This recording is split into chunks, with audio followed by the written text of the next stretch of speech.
Rapaz, vou falar com vocês. Usar uma expressão que meu pai falava muito na minha infância, um típico mineirês. Rapadura é doce, mas não é mole não. Escutar esses videozinhos aqui, eu vou falar com vocês, viu? É duro, é uma tortura. Mas, conforme eu prometi, vamos continuar aqui no canal Orientação Marxista, reagindo aqui ao canal História Pública, ao Ian, né? Eu confesso que estava aqui na minha cara o nome e eu só me dei conta depois. É o nome da figura, o vídeo, que é leninismo, trotskismo é leninista. O primeiro já foi feito a respeito da NEP, a nova política econômica na Rússia. E agora eu vou reagir e comentar a dois blocos aqui do vídeo dele, segundo as subdivisões. O primeiro, Trotsky menchevique, e o segundo, Trotsky vacilante. Uma vez mais dizendo que só interessa esses temas porque eles extrapolam longamente a caracterização dos indivíduos e do papel que eles realizaram ao longo da história. Por isso que esses temas nos interessam, não é uma disputa em torno de personalidades e etc. Só para vocês terem uma ideia, para retomar aqui o tema do último vídeo, né? A questão da NEP que foi discutida lá, eu não vou retomar aqui, apenas para ver como ela é atual. Esse tema está no centro das discussões envolvendo a China, por exemplo, tá? O próprio governo chinês, no final dos anos 70, quando restaurou, né, o capitalismo, o mercado e etc., ele usou como argumento de que ele estava aplicando aí uma longa NEP leninista de 100 anos. E mesmo hoje várias pessoas defendem isso, né, que a China está aí abrindo ao capitalismo por 100 anos para se desenvolver e que depois, né, quase que por mágica, daqui a 100 anos, com uma burguesia poderosa, riquíssima, com um Estado que se apropria em grande medida da extração de valor na forma do capital, eles vão definir, falando, não, acabou agora a longa NEP leninista e vamos agora por decreto, né, fazer a sociedade socialista. Não dá para levar muito a sério, né? Segundo essa turma, que como a figura aqui do História Pública acha que a NEP é uma etapa do socialismo, né, necessária e não uma saída extremamente contraditória que a Rússia foi obrigada a recorrer em função da sua situação absolutamente particular. Então, segundo eles, a primeira tarefa da Revolução Socialista é fazer o capitalismo, né? Desenvolver o capitalismo, o mercado, o dinheiro, a acumulação de capital, as ações, né? É uma maravilha, realmente. O socialismo é uma maravilha. Mas vamos lá. Esse tema aqui vai dizer respeito a um tema ainda mais fundamental e ainda mais atual. Que vocês vão entender que quando se fala de mencheviques, bolcheviques, né, a posição de Trotsky, de Lenin, esses termos não são adjetivos. Por exemplo, menchevique não é xingamento. 99% das organizações que atuam hoje sobre o rótulo de marxista têm uma concepção menchevique. Vocês vão entender isso aí até o final do vídeo, tá? E também vão entender, e agora eu trouxe aqui as citações e tudo. O último vídeo teve algumas pessoas que reclamaram que eu não postei as citações e etc. Porque é muito fácil ser checado, gente, por favor, né? A ideia de que Trotsky teria sido contra a NEP em 22 e etc. Isso é tudo muito fácil de ser checado. Mas vou trazer aqui, trouxe aqui vários trechos. E o vídeo dele vai terminar, vocês vão ver que ele vai correr 80% baseado nos manuais que existem por aí, o conhecimento mesmo das obras, dos textos é absolutamente completo, mas no final termina com mentiras escabrosas mesmo, e vocês vão entender por que ele fez isso, tá? Então, vamos começar. Antes de iniciar, um leve e rápido apanhado histórico, um minutinho aqui, para vocês entenderem o contexto anterior ao surgimento dessa divisão mencheviques e bolcheviques, que foram inicialmente frações que se tornaram organizações diferentes do Partido Operário Social Democrata Russo, que é um partido que tentou ser fundado em 1898, na virada aí do 19 para o século 20. Tentou, o congresso foi feito no exterior, czarismo, autocracia, partido fortemente ilegal, a maioria dos principais membros estavam exilados, só que seu congresso de fundação, a polícia política czarista, o Krama, descobriu, denunciou, acho que para Inglaterra, se não me engano, eles estavam em Londres, e o congresso foi dissolvido logo no início, acho que nem chegou a começar. E de 1898 até 1903, quando teve o segundo congresso, e aí se dá a cisão bolcheviques-mencheviques, ele não existia, esse partido não existia de forma orgânica. Existia um embrião dele, principalmente através de um jornal, que era o Iskra, e o próprio Iskra já tinha aparecido 2 posições no seu interior, tinham 6 editores, 3 estavam com a posição que era do Lenin, e eram chamados de duros, segundo uma das traduções que rolam por aí. Os outros 3 estavam com a posição de Plekhanov, e eram chamados moles. Os nomes são engraçados, mas é isso. E quando tem o Congresso em 1903, na verdade o Congresso sai fracionado com 2 posições que não correspondiam exatamente a essa divisão anterior, tá? O Martov, por exemplo, que vai liderar a fração menchevique, no momento anterior ele estava com o Lenin, tá? E o Plekhanov, que era o líder do grupo que tinha posição contrária ao Lenin no jornal, vai apoiar o Lenin no Congresso de 1903, com argumentos esquisitíssimos, mas não vem ao caso. Então, só para contextualizar vocês como é que essa coisa toda surge, vocês vão ver como essas concepções que ele vai tentar aqui apresentar, elas estão vivas até hoje e norteiam, em grande medida, as ações que são tomadas dentro do que se chama marxismo, tá? Então, vamos lá. Boas mesmo? Vamos lá, vamos falar do Trotsky e Menchevique, eu vou deixar aqui para vocês não se distraírem. Vamos ter como ponto inaugural 1903. Como o Lenin disse, entre 1901 e 1903, o Trotsky era um ferrenho escraísta. Ele era adepto da linha editorial do jornal que era dirigido pelo Lenin nessa época. Em 1903... Não, o Iskra não era dirigido pelo Lenin, como eu falei, tinham 2 grupos que o dirigiam e o Lenin fazia parte de um deles. Inclusive o Lenin tentou colocar o Trotsky como editor, porque o Trotsky, à época, era adepto das suas posições para, evidentemente, a posição do Lenin ser majoritária. Mas óbvio que o grupo do outro lado rejeitou e o Trotsky não entrou. Vamos lá. Em 1903, o Partido Operário Social Democrata Russo era ilegal e o Lenin foi derrotado na proposta dele de construir um partido centralizado. E aí é que vem a questão. Nesse congresso, que o... já está errado, entende? O partido bolchevique não foi derrotado, tá? O que aconteceu foi o seguinte, isso vai ser importante para o desdobramento, toda a questão envolvendo o centralismo democrático. O que aconteceu foi o seguinte, de fato, os mencheviques eram, teoricamente, majoritários no Congresso, nesse Congresso de 1903, o que veio a ser os mencheviques, né? A posição do Lenin era minoritária. Só que fazia parte do que veio a ser a posição menchevique um grupo marxista judeu chamado de Bund, e esse grupo abandonou o Congresso, né? Divergiu do caminho das questões que estavam sendo discutidas, dos rumos que estavam sendo tomados. Não vem ao caso os detalhes, o Bund rompe com o Congresso, sai, abandona e vai embora. Acontece que eles tinham a posição contrária ao do Lenin. Ao Bund abandonar o Congresso, a posição do Lenin fica majoritária no Congresso, tá? Foi uma das razões pela qual o que veio a ser a fração bolchevique não queria aceitar os resultados do Congresso.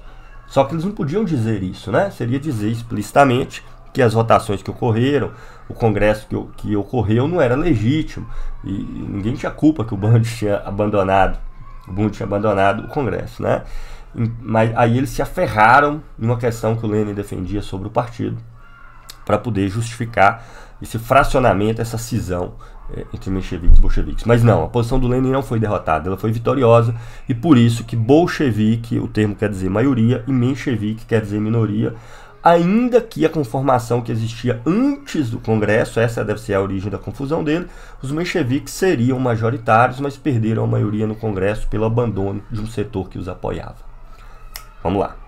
E o Lenin tentou fazer uma proposta de um partido centralizado, foi que se dividiu o partido entre bolcheviques e mencheviques. Bolchevique significa maioria, menchevique significa minoria. Só que existe uma ironia aí. Isso rimou de um jeito que não intencional. Os mencheviques eram a maioria no partido. E aí eu vou explicar o porquê que eles eram a maioria. Qual que era a proposta do Lenin? A ideia do Lenin era limitar o ingresso no partido. Uma vez que ele atuava na ilegalidade, o PSDR era um partido ilegal, ele precisava, segundo Lenin, de uma maior rigidez no ingresso para garantir a integridade dele. Uma das coisas que o Frog não falou, mas que o Lenin defendia. Uma das características principais de um partido de vanguarda é a disciplina. Quem faz parte de um partido leninista, como a gente chama hoje, precisa estar disposto a se submeter a uma disciplina voluntária, porque essa disciplina é para garantir a integridade do partido. Então, a proposta do Lenin, que foi derrotada nessa época, foi essa. era para limitar o ingresso das pessoas no partido. A disciplina não é para garantir a integridade do partido, mas é para garantir uma unidade de ação, uma unidade na intervenção e na ação. Porque se cada um intervém com o que vem da sua cabeça, a organização no final não serve para nada. Então não significa que você tem que falar as mesmas coisas sobre todos os temas, mas naqueles pontos, naquela linha, naquela política com a qual a organização intervém, tem que intervir em conjunto. Logo, se por alguma razão você não concordar com a posição tirada e achar que é inaceitável sobre qualquer aspecto, tem que abandonar a organização. Mas vamos ver os problemas que tem por aí já já.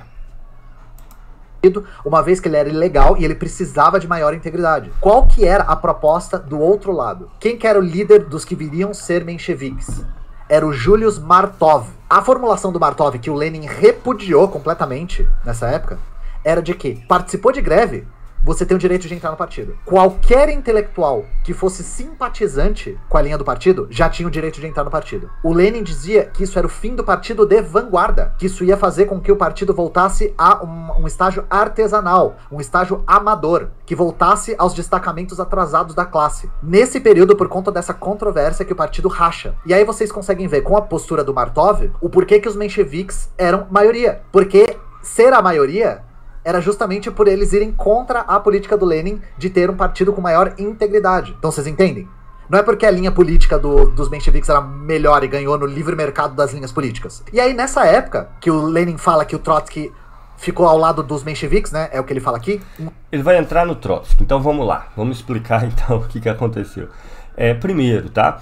Antes, na parte anterior do vídeo, teve toda uma longa parte falando de centralismo democrático, que seria essa concepção do Lenin, que é baseado nessa ideia de que você tem plena liberdade interna, de crítica, inclusive nos períodos pré-congressuais, de constituir frações temporárias e etc., mas que você atua com aquela linha que venceu, com aquela linha da maioria. Bem, assim compreendido, isso não é invenção do Lenin em nenhum sentido, tá? Mas em nenhum sentido.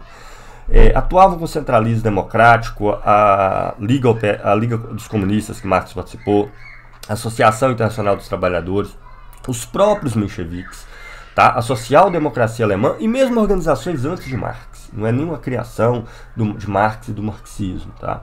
O que foi a inovação do Lenin, que foi o elemento que ele propôs e que vai gerar toda essa contenda depois, é que Lenin propôs que só fosse membro da organização. As coisas que ele fala caminha para isso no finalzinho, mas não é explicitado nunca.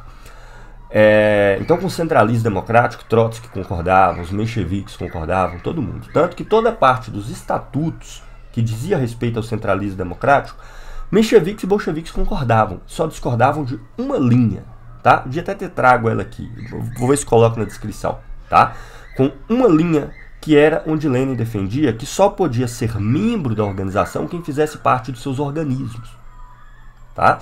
Então, como é que funcionava antes? Na própria IT, nos demais partidos, você poderia se filiar à organização, mas não necessariamente integrar organismos da organização. Então, você simplesmente era um filiado e nas épocas congressuais você poderia se candidatar a ser delegado do Congresso ou ajudar a eleger algum delegado em particular, onde ia ser tirada uma nova direção e onde ia se tirar a linha geral, a concepção geral com qual o partido iria intervir no próximo período.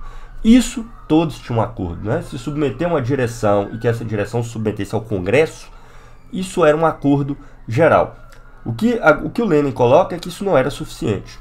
Ou seja, você tinha de fato, de maneira mais metódica, que integrar de maneira viva um organismo do partido, um núcleo, o que fosse, e por meio desse organismo você tivesse uma atuação, uma intervenção cotidiana dentro dessa organização. Esse ponto é que vai dar origem às contendas depois do Congresso, mas não foi o real motivo da ruptura. Mas eu vou falar com isso, vou deixar um pouquinho depois. Antes eu só queria mostrar aqui para vocês, separei aqui algumas partes, o resto ali é fonte primária, tá? Eu cheguei a escrever esse artigo, que está aqui no Teoria e Revolução, que é Marx e a questão do partido. Vocês vão ler e as citações do Marx vão estar aqui presentes, vocês podem checar nas fontes, vocês vão ver que o Marx atuava por meio de organizações que eram centralizadas democraticamente, tá? Então, a inovação do Lenin então, foi bem mais específica. Então, ele aceita tudo do centralismo democrático, os mencheviques também aceitavam, mas para integrar a organização não era suficiente ser filiado a ela, tinha que integrar um dos seus organismos e atuar de maneira contínua, mais disciplinada, permanente, a organização. Tá? Vamos lá. Um ardente menchevique, ao final de 1903, Trotsky era um ardente menchevique, era esse período. O Trotsky ficou do lado da linha do Martov. Então, ele não só se uniu ao Martov, como ele se opunha abertamente à concepção leninista de partido. O Trotsky era contra um partido com hierarquia, com dirigentes mais altos e dirigentes mais baixos. Absolutamente falso. Todos os partidos principais que existiram antes, inclusive as organizações que o Trotsky participava, tinham hierarquia, tinha direção, né? Embora, de fato, ele se divergia da postura do Lenin no Congresso, que, baseado nessa questão organizativa que eu falei, que venceu a votação do Congresso, tá? Ele fez críticas a essa visão do Lenin. Mas o ponto central do Trotsky nunca foi esse, tá? O erro principal dele, foi o grande erro do Trotsky ao longo desse período, foi justamente a unidade da esquerda. O Trotsky pensava o seguinte, ele pensava que, mesmo mencheviques, que tinha uma concepção que a gente vai ver, que era de reformas, pelo menos no próximo período histórico, era a concepção reformista, desenvolver o capitalismo, no momento da Revolução, eles iam aderir, iriam apoiar a Revolução. É o que o Trotsky pensava. Então as organizações reformistas que estão por aí, no momento da Revolução, elas vão apoiar a Revolução. E 17 mostrou que ele estava fortemente equivocado. Na verdade, o próprio partido menchevique, o partido socialista revolucionário, que era uma outra concepção, nem era marxista, mas até mais radicalizado em alguns pontos, todos eles apoiaram o governo provisório ao ferro e fogo, e diante desse apoio se colocaram contra o processo revolucionário que estava em curso e que se desenvolveu ao longo do ano. E aí o Trotsky, pela experiência, pela prática, vê que de fato o Lenin estava certo. E Lenin considerava a posição do Trotsky nesse caso a pior possível, porque como a sua concepção era revolucionária, mas se defendia uma forma organizativa que não necessitava da organização independente dos revolucionários, Lenin acreditava que Trotsky cumpria aí o pior papel, porque ajudava a confundir os revolucionários que já haviam sido ganho para essa composição e para essa organização, com essa concepção. E acho que o Lenin estava absolutamente certo nesse sentido.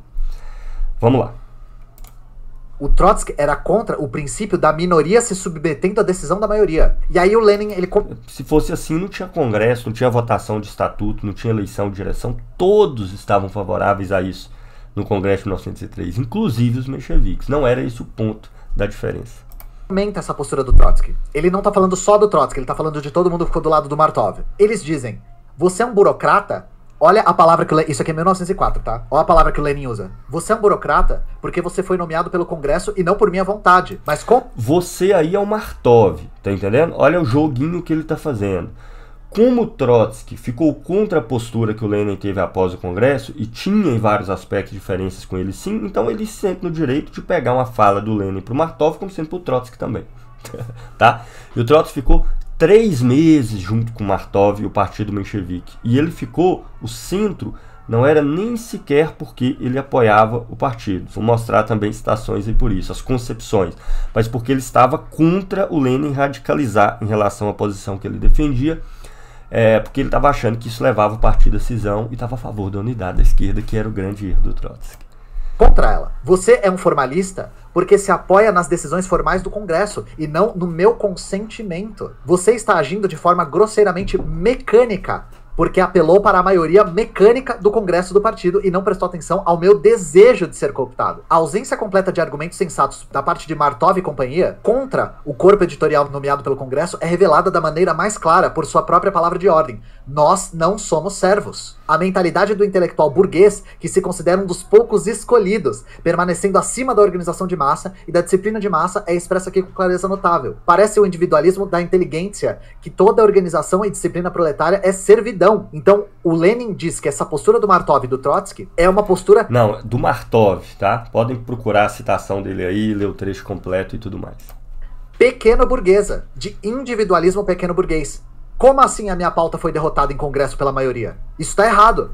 Ninguém consultou se eu queria ser derrotado pela maioria. Essa aqui é a crítica que o Lenin... Mas você não tinha falado antes que a posição do Lenin é que tinha sido derrotada? O que, aliás, é falso, ela foi vitoriosa? Faz nesse livro famosíssimo dele, 1 passo adiante, 2 passos atrás. Inclusive que é o livro que tem a famosa frase: na disputa pelo poder, a classe trabalhadora só tem a sua organização. Então o Trotsky, ele responde o Lenin nessa época. Ele escreve um texto chamado Nossas Tarefas Políticas, em 1904, que é um texto criticando 2 textos do Lenin. O que fazer e 1 passo à frente, 2 passos atrás. E uma das críticas que ele faz, que eu acho mais curiosas, assim, é que o Trotsky diz: quando Lenin defende que dentro do partido de vanguarda nós temos que ter diferentes ramos de atividade revolucionária, dependendo da habilidade de cada integrante do partido, isso é muito semelhante à divisão do trabalho nas fábricas, como se o operário fosse uma mera engrenagem de uma máquina. Então é daí que vem essa citação aqui. Essa suspeição perversa e moralmente repugnante de Lenin, essa caricatura superficial da intolerância trágica do jacobinismo, deve ser liquidada a todo custo. De outro modo, o partido estará ameaçado da decadência moral e teórica. Então esse trecho particularmente do Trotsky nas Nossas Tarefas Políticas é falando a respeito da postura do Lenin em dizer que dentro do partido pessoas com habilidades específicas deveriam tocar tarefas específicas de acordo com as suas habilidades. E aí Pô, Ian, esse livro do Trotsky, Novas Tarefas Políticas, cara, você acharia trechos muito melhores para corroborar o que você está falando, no sentido das diferenças entre Trotsky e Lenin nesse período. Muitos melhores. Esse que você escolheu foi bastante ruimzinho. O Trotsky faz um paralelo disso com a atuação nas fábricas. E aí, vamos lá. Esse é o período que o Lenin fala Trotsky menchevique. Trotsky ao lado de Martov. Depois o Lenin diz que o Trotsky tomou uma posição vacilante. Então vamos lá. Antes de ele entrar na posição vacilante, que é a parte mais importante, né? Só mostrar mais algumas questões aqui para vocês, tá? Então, primeiro, não é o Lenin que falou do Trotsky menchevique. O Trotsky esteve por 3 meses, tá? Junto com os mencheviques após o Congresso, porque ele achava que Lenin devia ceder nas posições que o Lenin tinha em relação à concepção de partido, que não era o centralismo democrático, do qual todos concordavam, mas o aspecto mais específico que eu comentei, mas logo ele se afastou. As diferenças de Trotsky com relação à concepção menchevique eram extremas e muito mais próximas dos bolcheviques, inclusive. Vou até mostrar alguns trechos aqui, que é do texto Nossas Diferenças, que o Trotsky escreveu em 1909, onde ele resume a concepção bolchevique e a concepção menchevique. E ele escreve aqui: apesar dos aspectos contra-revolucionários ou anti-revolucionários da doutrina menchevique se manifestarem já com toda claridade, ou seja, na atuação cotidiana, ordinária dos mencheviques, o que pode haver de contra-revolucionário ou de anti-revolucionário nas ideias dos bolcheviques nos ameaçaria mais no caso de uma vitória revolucionária. Nós vamos entender o porquê, mas você pode ver que a concepção que o Trotsky tinha nessa época, 1909, anos antes da Revolução Russa e dele entrar no Partido Bolchevique, era muito mais próxima dos bolcheviques. A posição dos mencheviques para ele, os aspectos contra-revolucionários dela se manifestavam a todo momento, enquanto a dos bolcheviques só ocorreria no caso de uma revolução. Então, o segundo trecho também bastante fundamental com relação ao Congresso de 1903, vamos ver, deixa eu ver esse aqui. Pronto.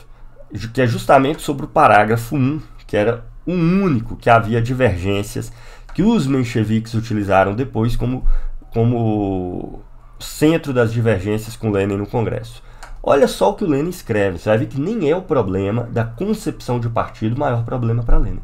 Lenin escreve: qual era, pois, a essência da questão em disputa? Já disse no Congresso e repetiu depois mais de uma vez, tá? É do mesmo texto que ele citou, que não considero de modo algum a nossa divergência, que é essa sobre concepção de partido, que quem ou deve ou não ser membro da organização, tão essencial que dela dependa a vida ou morte do partido. Se houver um mau artigo nos estatutos, não vamos, de modo algum, morrer por isso. Então Lenin fala: olha, eu estou disposto a continuar na mesma organização, mesmo se o critério para entrar nela for diferente, ainda que eu divirja nesse ponto. Só que ele venceu a votação. E aí o Lenin continua: esta diferença em si mesma, ainda que revelando matizes de princípio, não pode de modo algum provocar divergência. Na realidade, para falar sem rodeios, a cisão, que se declarou depois do Congresso. Mas qualquer pequena divergência pode tornar-se grande se insistirmos nela, se a colocarmos em primeiro plano, se nos pusermos a investigar todas as suas raízes e ramificações. Qualquer pequena divergência pode tomar uma enorme importância se servir de ponto de partida para uma viragem para certas concepções erradas e se essas concepções vierem a juntar-se em virtude de novas divergências complementares a atos anárquicos que levam partido à cisão. O que o Lenin está dizendo aqui é o seguinte, olha, uma pequena divergência, se a gente insiste nela, ou seja, se isso de fato é uma pequena divergência, por que eles não aceitam o resultado do Congresso? Por que o que veio a ser o grupo menchevique não aceita a posição que foi majoritária e que foi votada no Congresso? Ora, porque na verdade o problema para eles não é esse ponto que eles estavam insistindo em discutir, mas era uma concepção de onde devemos partir, para onde vamos, com qual finalidade, muito diferente. Então você tinha ali uma concepção em programas diferentes, o que na prática eram organizações diferentes.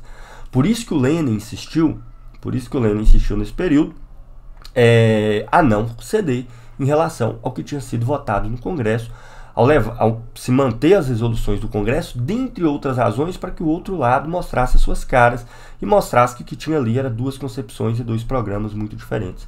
Posição do Trotsky, como a gente viu no trecho anterior, ele já sabia que tinha ali concepções distintas, que as mencheviques eram pior do que as dos bolcheviques, mas como ele acreditava na unidade da esquerda, que essas diferenças tenderiam a se anular diante da Revolução, ele considerava que as duas organizações não deveriam se cindir, deveriam permanecer dentro da mesma organização. Trotsky lutou por isso durante anos, desde 1903 até 1917, ainda bem que deu tudo errado para ele, porque se em 1917 não existisse partido bolchevique e partido menchevique, mas uma social-democracia genérica, não teria tido a Revolução Russa de 1917, tá? Voltemos. O Trotsky vacilante. Vamos falar do Trotsky vacilante. Pra gente falar do Trotsky vacilante, a gente tem que falar de diferentes teorias da Revolução. O que os mencheviques defendiam nessa época? Lembrando que os mencheviques eram maioria no partido. Número 1, acreditavam que a Revolução Russa... Chama atenção pra vocês que é bizarro a explicação que ele vai dar do Trotsky aqui, tá? Completamente mentirosa do começo ao fim. Vamos esperar, vamos chegar lá. Mas, Gustavo, você está chamando o cara assim de mentiroso? Estou, porque o erro é tão grosseiro que nesse caso, até aqui, o que ele está falando... Ele tá resumindo os manuais de quinta categoria sobre o tema, mas é aceitável porque essas coisas que ele falou são de fato reproduzidas por aí. O que ele vai falar do Trotsky aqui é mais uma vez uma falsificação grosseira, feita com um objetivo muito claro. Vocês já vão descobrir. Deveria ser feita pela burguesia liberal. A Rússia era um país aristocrático nessa época. Então, a Revolução Russa deveria ser feita pela burguesia. Mencheviques. Número 2. O proletariado não deve se unir ao campesinato, mas sim à burguesia. Então o proletariado tem que se unir à burguesia liberal. Terceiro, a burguesia liberal deve ser ajudada pelo proletariado a assumir o Estado. Então o proletariado deve conduzir e apoiar a burguesia liberal na sua tomada do Estado, para desmantelar o Estado aristocrático. E se o proletariado tomasse o poder provisório, isso ia repetir o erro da Comuna de Paris. Nesse período da história, a única experiência socialista que havia acontecido na humanidade era a Comuna de Paris. Então todos os teóricos marxistas usavam a Comuna de Paris como exemplo. Tentavam avaliar o porquê que a Comuna de Paris não deu certo. E aí o que os bolcheviques, dirigidos por Lenin, achavam? E aí se vocês quiserem ver os detalhe, tá, gente? Essa visão menchevique, ela é visão amplamente dominante, só se vocês pensarem aí um pouquinho, né? O que quer fazer a maioria dos partidos ditos marxistas hoje? Desenvolver o capitalismo, tá? O apoio às burguesias nacional foi a linha oficial dos PCs ligados à União Soviética dos anos 30 para frente por décadas, como eu já mencionei em vídeos anteriores, né? Apoio de Prestes a Vargas, a busca da tal burguesia progressiva para fazer a Revolução Burguesa. O não aprendizado de uma lição fundamental que data já de Marx, e é a partir dela que tanto Lenin quanto Trotsky vão desenvolver suas concepções nesse momento, que como vocês vão ver é diferente, Marx já começava a elaborar isso já bem no início da sua intervenção, 1843, 44, toda a questão envolvendo a burguesia alemã, mas só se consolida mesmo nas revoluções de 48 e 49, logo após a publicação do manifesto. Porque o que acontece ali? Você tem uma revolução, vamos chamar assim, liberal burguesa, contra governos aristocráticos assentados em privilégios herdados, em propriedades agrárias que sobrevivem a partir da renda. Então cai o governo de Luís Filipe na França, por exemplo, né? Cai o governo prussiano também, então se assume governos provisórios de caráter burguês liberal. Qual o problema? Nesse processo, a partir sobretudo dos levantes de junho na França de 48, pela primeira vez o proletariado se marcha, se coloca em movimento, faz um processo revolucionário de forma independente, atuando de forma independente como agente, como sujeito social. E nesse momento a burguesia tem mais medo do proletariado do que vontade de derrubar a aristocracia. E seu método, por excelência, passa a ser o método da conciliação. Marx conclui que acabou-se a época histórica de uma burguesia revolucionária, tá? Que agora ela passa a atuar conciliando com os setores aristocráticos, tendo o proletariado como seu principal inimigo. Então, essa é a conclusão que Marx vai tirar. A Nova Gazeta Renana, até peguei aqui para vocês. Esse aqui é a primeira edição brasileira que saiu do texto. São os artigos de Marx durante todo o processo revolucionário. E tem uma edição mais recente, mais fácil de ser encontrada, publicada pela Expressão Popular. Vocês vão encontrar facilmente. Tem tanto os artigos do Marx, tem um outro volume ainda maior, dedicado aos artigos do Engels. Então, tanto Lenin quanto Trotsky, eles, quando elaboraram as suas respectivas concepções, eles partiram dessas elaborações de Marx. O texto clássico do Lenin, As Duas Táticas da Social-Democracia Alemã, começa analisando a Nova Gazeta Renana do Marx, a mesma coisa, balanço e perspectivas do Trotsky. Tá? Continuemos, vamos ver o que ele tem a dizer a respeito. Detalhes do que o Lenin achava nessa época, porque ele mudou de ideia depois. Isso se encontra no livro dele de 1905, chamado Duas Táticas da Social-Democracia na Revolução Democrática. Ele diz que o Lenin mudou de ideia depois, mas ele não vai poder dizer por que ele mudou de ideia, porque nesse caso específico, como a gente vai ver, as ideias do Lenin convergiram com as do Trotsky, tá? E não o contrário. Mas vamos lá. Lenin também acreditava que a revolução seria burguesa democrática. Nós instauraríamos uma democracia burguesa. E isso era a linha dominante nessa época. Se acreditava que a Rússia não estava preparada para uma revolução socialista, porque ela não tinha passado por uma etapa de república. Então essa era a linha dominante na época. Novamente, o Lenin ia mudar de ideia no futuro, de acordo com questões materiais. Detalhe, tá? O Lenin não defendia que a Rússia teria que passar necessariamente por uma etapa burguesa, que era a etapa da república, que permitiria... Não. Ele simplesmente não via condições objetivas de uma revolução imediatamente socialista na Rússia, por ser um país com uma indústria ainda pouco desenvolvida, já estava se desenvolvendo, mas ainda era incipiente comparada com outros países, um país 80% de população camponesa, fundada na pequena propriedade do campo, de camponeses sobre os quais se erigia, né, uma camada aristocrática que vivia de renda. Então, devido a essa estrutura social russa, ele acreditava que não era possível efetivar medidas imediatamente socialistas, e não que teria que passar por um período de desenvolvimento do capitalismo. A gente vai voltar a isso aí. Vitória da burguesia ia possibilitar o crescimento e a organização do proletariado para passar de um estágio de revolução burguesa para a revolução socialista. Ou seja, uma democracia burguesa ia possibilitar uma maior organização do proletariado, e a partir dessa organização a gente passaria para a etapa socialista. Mas é um processo mais a longo prazo. Não mesmo, tá? Mas vou voltar a isso, vou trazer trocentas passagens aqui para vocês. Vamos continuar. A questão que o Frog falou, talvez uma das posturas mais corretas do Lenin, que ele acertou em cheio e que foi uma coisa que dividiu muita gente. O proletariado deve se unir ao campesinato. Por isso que daqui pra frente, os bolcheviques sempre falam a revolução proletário-camponesa. Revolução proletário-camponesa. A burguesia liberal devia ser isolada. Depois dessa revolução burguesa, ela deveria ficar politicamente isolada e não ter uma união com ela. E aí, é nessa época que o Lenin desenvolve um conceito de ditadura democrática. É um termo que vocês veem em alguns livros dele. Que é esse período no qual a democracia ainda é burguesa, mas que o proletariado está crescendo e angariando poder. Não é uma ditadura do proletariado ainda, é uma ditadura democrática. É um conceito leninista. Então, essa revolução burguesa, ela não é o fim, ela é o meio. O fim é a Revolução Socialista. Então falei dos mencheviques, falei dos bolcheviques. Isso em 1905, por volta de 1905. E o Trotsky? Então, antes dele falar as bizarrices do Trotsky, tá? Vamos entender aqui a concepção do Lenin, tá?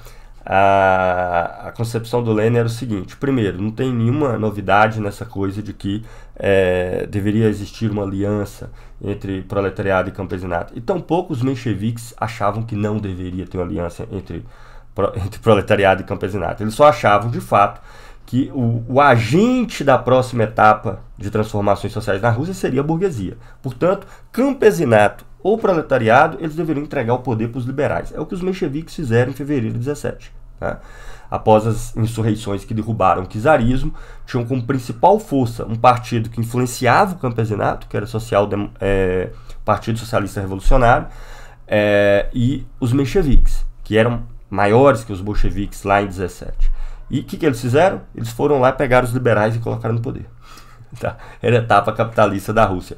Milyukov, que era um famoso personagem liberal russo, que nem participou dos processos revolucionários de fevereiro, literalmente pegaram ele lá na casa dele e botaram no governo junto com os seus aliados. Tá? Lenin já sabia, partindo inclusive das conclusões de Marx, que vieram a se confirmar de novo em 1917, que a burguesia tinha muito mais medo do proletariado. O que fez Milyukov na Revolução 17? Já dentro do governo, traiu todo o governo provisório, menchevique e os socialistas revolucionários. Ele se aliou, e hoje isso é documentado, com Kornilov, que era um general czarista, para restaurar o czarismo na Rússia. Porque ele chegou à conclusão que o processo revolucionário estava se desenvolvendo e seria agora ou Lenin, ou seja, o partido bolchevique tomaria o poder, ou Kornilov, restaurando a autocracia, e Milyukov, enquanto um típico liberal burguês dessa época, optou por Kornilov, e a tentativa de restauração fracassou. Só para ilustrar aqui para vocês. Então, o que Lenin defendia era o seguinte: diferente dos mencheviques, ele achava que não era possível ter medidas imediatamente socialistas na Rússia. E como a burguesia era impotente, era incapaz de guiar um processo revolucionário na Rússia, preferia se aliar com o czar, como fez historicamente e como voltou a fazer, inclusive, em 1917, tempos depois que ele escrevia essas coisas. Então, o campesinato e proletariado tinham que fazer uma aliança, se estabelecer no poder, mas para fazer uma reforma agrária radical, cortar a aristocracia fora, entregar a terra a quem produz, aos camponeses, mas não ainda medidas socialistas. Para avançar nesse sentido, e eu vou mostrar 1000 passagens sobre isso já já, a Rússia dependia, para continuar avançando, de uma revolução socialista no Ocidente, que era socialmente mais desenvolvido, tinha indústria de ponta, maior capacidade produtiva e tudo mais.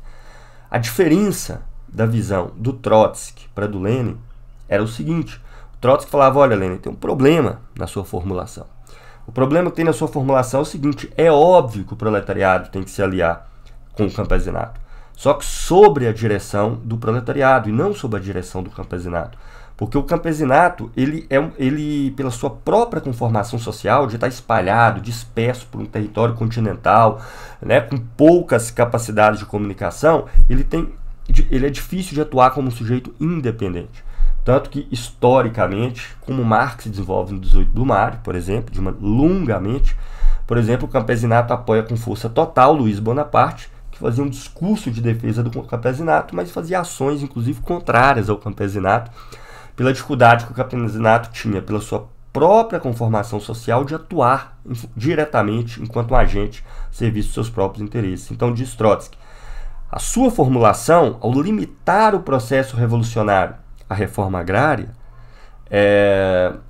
coloca a direção com o campesinato sobre o proletariado. Acontece que o campesinato não tem condições efetivas de ser um agente, de ser um sujeito social autônomo. Quem pode dirigir o processo é o proletariado. E o proletariado, para dirigir o processo, não pode parar em medidas que se limitam ao campesinato, medidas de reforma agrária. Tem que tomar também medidas diretamente socialistas, né? Expropriação e etc. Então a ideia do Trotsky era uma aliança entre proletariado e campesinato, com o proletariado sendo o centro organizado do movimento e se apoiando também no campesinato. A ideia do Lenin era uma aliança de proletariado e campesinato, com o campesinato sendo o centro do processo, pelo menos das medidas que seriam tomadas no momento imediato após a Revolução. Olha o que essa figura vai falar do Trotsky. Trotsky não era o vacilão? Ele estava vacilando aonde? Na sua teoria, como que o Lenin fala? né? Eu vou até pegar a citação aqui. Sua teoria esquerdista absurda da revolução permanente. Vai lá. Proletariado não devia se aliar com a burguesia, mas também não deve se aliar com o campesinato. O proletariado deveria Como não?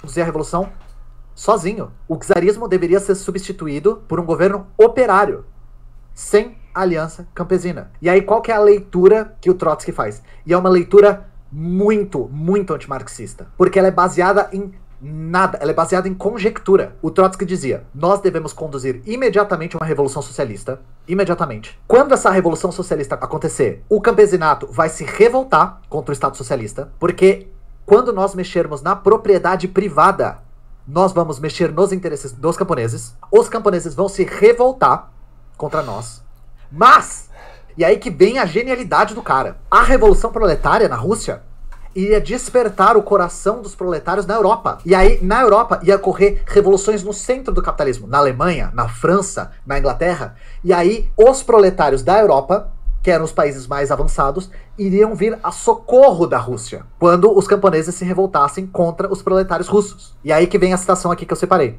Na ausência do apoio direto do Estado por parte do proletariado europeu, a classe operária russa não será capaz de ascender ao poder e transformar seu domínio temporário em uma ditadura socialista estável. Não há dúvida disso. E Observe que a citação que ele faz não tem nenhuma relação com tudo que ele acabou de falar a respeito de que o proletariado não vai se aliar com os camponeses, de que os camponeses vão se revoltar contra o proletariado, e que aí para salvar o proletariado é que vem a Revolução Internacional. Não, aqui o Trotsky só está afirmando o óbvio. Qualquer revolução socialista, independente de campesinato ou não, ela depende de se expandir necessariamente, senão ela está ameaçada de fracasso, como pensava todos os marxistas, até Stalin, tá? Até surgir a teoria do socialismo no seu país, que vai ser momento para um outro vídeo.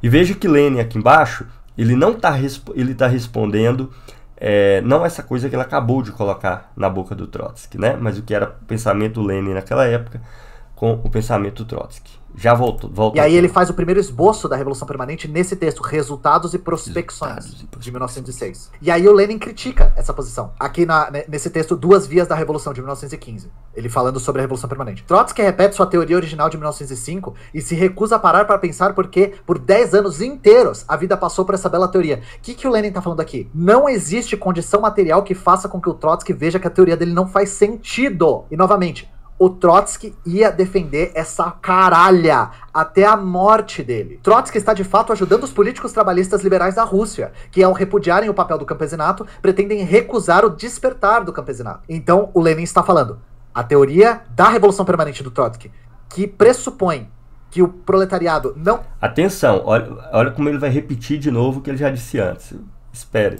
Não vai se unir com o campesinato e, sobretudo, vai ser combatido pelo campesinato, tá ajudando os liberais. O trotskismo, ele, por mais que ele tenha a terminologia ultra-esquerdista, a terminologia ultra-revolucionária, ele, na prática, funciona a favor dos liberais. Então, esse é o Trotsky vacilante, né, que ele fala. E aí, por que na prática também essa teoria do Trotsky se aproxima muito mais do menchevismo? Porque ela desacredita na capacidade do proletariado de construir a ditadura do proletariado na Rússia. E aí é só vocês verem as milhões e milhões de versões da Revolução Permanente que o Trotsky escreveu, mas ele sempre vai defender que é impossível construir o socialismo na Rússia sem uma revolução na Europa, mesmo depois da Revolução de Outubro. E aí vamos lá.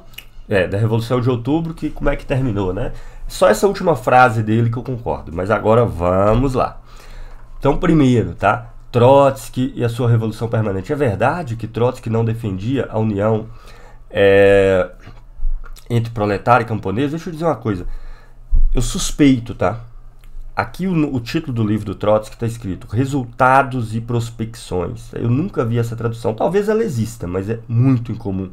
Esse livro é traduzido como Balanços e Perspectivas. Por que eu estou dizendo isso? Porque eu suspeito que ele botou esse título, que raramente é usado, para ninguém checar. Porque se alguém lê esse livro do Trotsky, que é um livro curto, desmente tudo que ele falou. Vamos pegar um trechinho aqui então de Balanços e Perspectivas, aqui no Marxist mesmo. Essa tradução do Marxist.org é ruim, mas dá para pegar alguma coisa, tá? Deixa eu localizar, tá aqui. Então veja, o Trotsky está discutindo aqui, em Balanço e Perspectivas, as pessoas que defendem que a terra do campesinato tem que ser expropriada no seu conjunto, tá? Aí o Trotsky escreve: ao agir dessa maneira, ou seja, expropriando, estatizando o conjunto da terra dos camponeses, o novo regime começaria por levantar no campesinato uma enorme oposição contra ele. Aí continua Trotsky. E por que razão deveriam as terras comunitárias e dos pequenos proprietários serem transformadas em propriedade do Estado?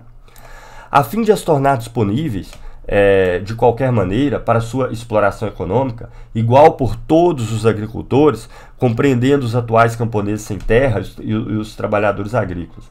Assim, do ponto de vista econômico, o novo regime nada ganharia com a expropriação dos pequenos proprietários e das terras comunitárias, porque após a redistribuição, as terras estatais ou públicas seriam cultivadas como terras privadas.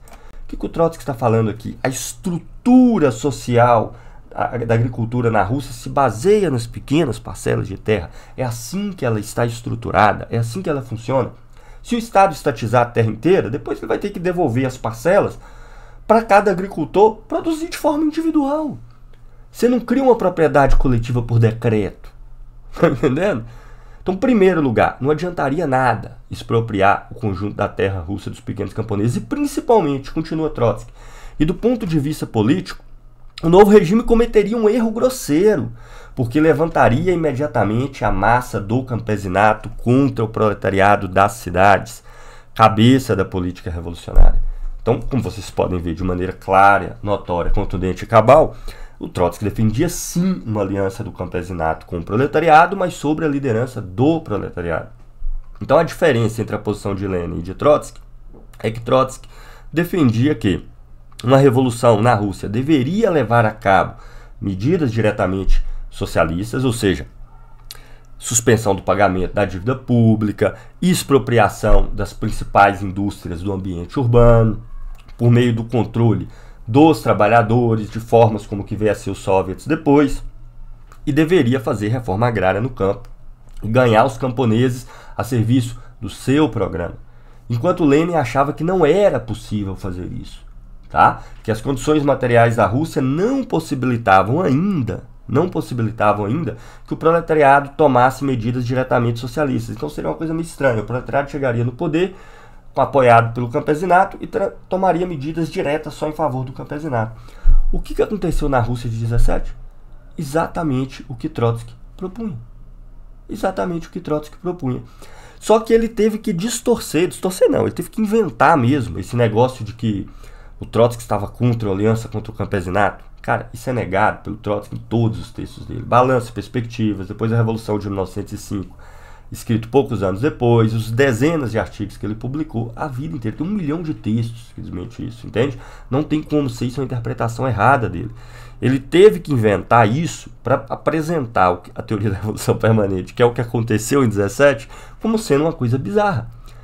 E não poder mostrar que ao a Revolução de Outubro se apresentar como uma revolução imediatamente socialista, estava se realizando o que era o quê? A proposta do Trotsky.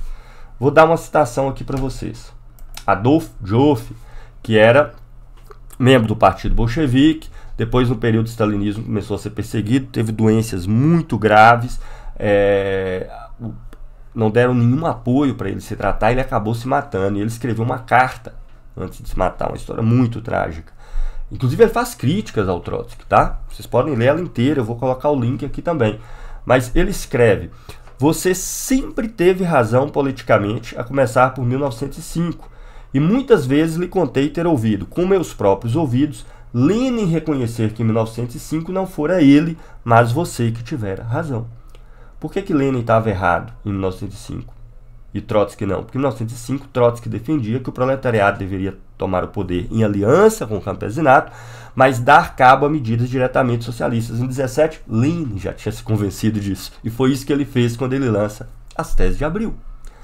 Mas ainda tem um ponto importante. Aquela teoria do Lenin da ditadura democrática, do proletariado e do campesinato, que é um termo estranho mesmo, mas que faz sentido, porque para o marxismo todo governo é uma ditadura, independente da sua forma de organização interna, porque ele sempre representa o poder de uma classe sobre a outra, por isso a necessidade de um governo.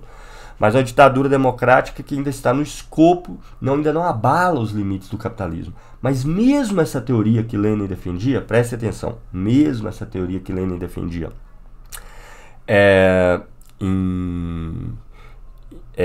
até por volta aí de 1915, 1914, da ditadura democrática, não previa que seria uma aliança entre camponeses e proletários que por um longo período histórico iria servir para desenvolver o capitalismo na Rússia. Não, para Lenin essa Revolução Russa só sobreviveria se ela se ligasse a uma revolução socialista no Ocidente. Somente se ela se ligasse. Então ela se tornaria socialista tão logo ela fomentasse, servisse de ponta de lança, de estopim para uma revolução socialista na Europa, podendo agora se complementar com amplo desenvolvimento das capacidades produtivas europeias e aí já desenvolver no sentido plenamente socialistas dentro da própria Rússia. Para demonstrar isso aqui para vocês, eu peguei vários trechos, na verdade nem foi eu, tá? Solicitei aí meu grande amigo e camarada de PSTU e de Laese, que é Nazareno Godeiro, que é a pessoa que eu conheço, que mais conhece de Lenin, né? Eu já sabia disso que eu estou falando aqui para vocês, mas eu estava demorando para achar os trechos nos livros a respeito dessa concatenação que o Lenin tinha entre a ditadura democrática e o socialismo. Mandei uma mensagem para ele e em 15 minutos ele me respondeu com trocentas passagens, tá? O Nazareno é um cara que já leu várias vezes as obras completas do Lenin, que são 55 volumes dessa coleçãozinha aqui. Eu tenho só alguns, mas digitalizado eu tenho todos em meu computador, posso enviar para vocês, inclusive na seção de membros aqui do canal, por toda a obra digitalizada do Lenin lá. Vamos lá. Então, primeiro trecho, a ditadura democrática revolucionária do proletariado e do campesinato, que era o nome da teoria do Lenin, de março de 1905. Aqui temos: quando tivermos a ditadura democrática revolucionária, mobilizaremos dezenas de milhões de pobres da cidade e do campo e faremos da revolução política russa o prólogo da revolução socialista na Europa. Ou seja, o Lenin jamais concebeu a ditadura democrática como sendo uma etapa de coalizão camponesa e proletária rumo ao desenvolvimento do capitalismo russo para, num futuro indeterminado, ter a possibilidade de uma revolução socialista de novo na Rússia. Jamais. Era o prólogo imediato da revolução socialista europeia, que por sua vez permitiria o desenvolvimento socialista da revolução na Rússia. Vamos continuar. As tarefas democráticas do proletariado revolucionário, texto de junho de 1905, tá? Mas a burguesia, considerada como um todo, é incapaz de lutar com decisão contra a autocracia, teme perder essa luta, sua propriedade que encadeia a sociedade existente. Teme uma atuação demasiado revolucionária dos operários, que jamais irão se deter na revolução democrática. Ou seja, o próprio Lenin está dizendo aqui que o proletariado jamais irá se deter na revolução democrática. Então, evidentemente, não pode ser uma longa etapa de desenvolvimento do capitalismo de um governo operário e camponês. Isso tem que se desenvolver no sentido da Revolução Socialista, mas para desenvolver no sentido da Revolução Socialista, como pensava o Lenin na época, precisa ser o prólogo da Revolução Socialista, sobretudo na Europa. Tá? Mais algum trecho, esse aqui do texto, A Luta do Proletariado e o Servilismo da Burguesia, de junho de 1905. Vou pegar os trechos que eu destaquei aqui. A vitória da Revolução Democrática na Rússia será um sinal para o começo da Revolução socialista, tá? Para uma nova vitória de nossos irmãos, os proletários com consciência de classe de todos os países. Do famoso Duas Táticas da Social-Democracia na Revolução Democrática, escrito em junho e julho de 1905 também, tá? O proletariado deve levar a seu termo a Revolução Democrática, atraindo as massas camponesas para afastar por força da resistência a autocracia e paralisar a instabilidade da burguesia. O proletariado deve levar a cabo uma revolução socialista, atraindo a massa dos elementos semi-proletários da população para romper por la força a resistência da burguesia e paralisar a instabilidade dos camponeses e da pequena burguesia. Tá? Aqui ainda a atitude da social-democracia diante do movimento camponês de setembro de 1905, tá? Apoiamos o movimento campesino ou camponês enquanto é um movimento democrático revolucionário. Nos preparamos agora mesmo, imediatamente, para lutar quando e como comecem a atuar como um movimento reacionário antiproletário. toda a essência do marxismo está nessa dupla tarefa que só quem não compreende o marxismo pode simplificar e reduzir a uma só tarefa. Ou seja, não se trata desse momento desenvolver o capitalismo em aliança com os camponeses e no outro momento o socialismo. Tá? Só que, tal como pensava o Lenin na época, a Rússia não poderia implementar medidas diretamente socialistas de imediato, mas a Revolução Russa tinha que servir imediatamente para desenvolver uma revolução socialista na Europa e nos outros países capitalistas desenvolvidos para que essa revolução tivesse êxito na Rússia. Tá? Mais alguns trechos aqui interessantes. A nacionalização, a condição do triunfo completo da Revolução Democrática é a entrega das grandes fazendas capitalistas às associações de operários, pois a Revolução Democrática começaremos a passar em seguida, e precisamente na medida de nossas forças, as forças do proletariado consciente e organizado, a Revolução Socialista. Mas dirá Lenin, somos partidários da Revolução Ininterrupta. Somos partidários da Revolução Ininterrupta, ou seja, não é uma etapa histórica. Não iremos nos quedar ou ficar na metade do caminho. Se não prometemos desde agora imediatamente toda classe de socializações, é precisamente porque conhecemos as verdadeiras condições dessa tarefa. E, longe de velar, de ocultar a nova luta de classes que desenvolve no seio do campesinato, a colocamos a descoberto, tá? A desocultamos. Tá? Então, a concepção do Lenin da ditadura democrática do proletariado e do campesinato diferenciava do Trotsky pelo seguinte, por algo muito simples, né?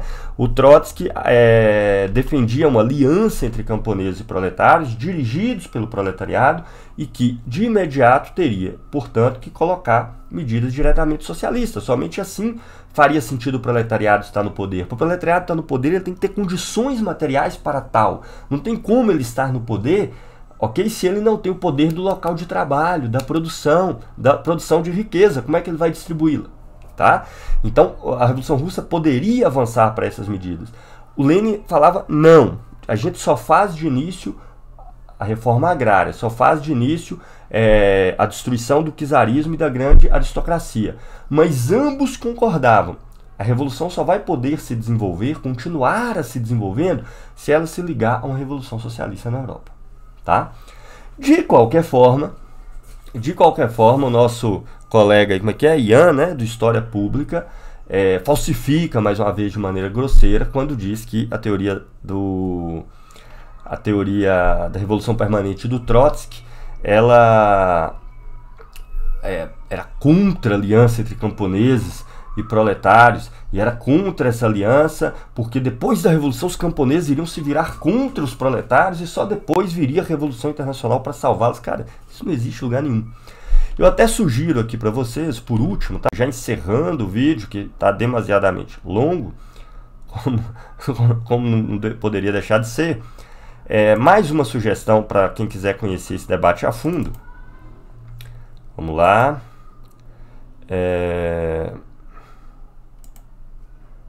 Voltando aqui à tela do navegador. Esse texto do Trotsky, e lá vai estar as citações do Lenin, dos mencheviques, que se chama Três Concepções da Revolução Russa, tá? Três Concepções da Revolução Russa. O Trotsky vai explicar aqui com detalhes, um texto extraordinário, a concepção dos mencheviques, a concepção do Lenin, dando todas as citações, e a sua, tá? E, insisto, ele não pôde explicar corretamente a teoria da Revolução Permanente do Trotsky, porque ele ia ter que aceitar, inevitavelmente, que o que se deu em 1917 era aquilo que o Trotsky tinha pensado, nesse caso, e não o que o Lenin tinha pensado, embora as diferenças não fossem tão grandes, e menos ainda o que os mencheviques elaboravam. Quem quiser também, o livro A Revolução Permanente do Trotsky, que traz balanços e perspectivas, e não resultados e prospecções, como apêndice, foi editado pela editora Sunderman. Sugiro vocês adquirir a obra. É isso. Fico por aqui. Vou pensar em fazer pelo menos mais um vídeo aí dessa série em relação à história pública. Um abraço. Até o próximo vídeo.